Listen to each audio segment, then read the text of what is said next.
Zdravíčko. Nedávno jsme si pořídili tady tuhle knížku Tekutá kuchařka a rozhodli jsme se, že vám z ní ukážeme jeden recept, abyste věděli, jak to míchají v Brně. Jedná se o recept ideální dívky. Je to vlastně takový twist na espresso martini. Tak, budeme na to potřebovat bourbon, sušenkový sirup, recept na něj najdete v popisku, kondenzované mléko a espresso. Tak, začneme tím, že si nalijeme 25 ml bourbonu.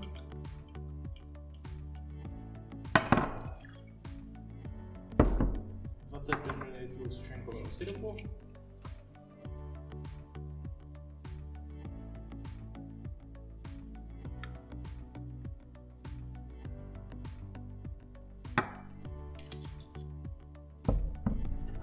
Jednu lžičku kondenzovaného mléka.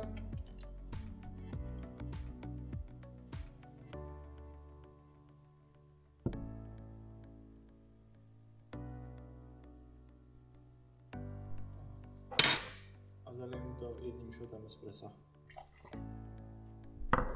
Vše dohromady vyšejkujeme s ledem.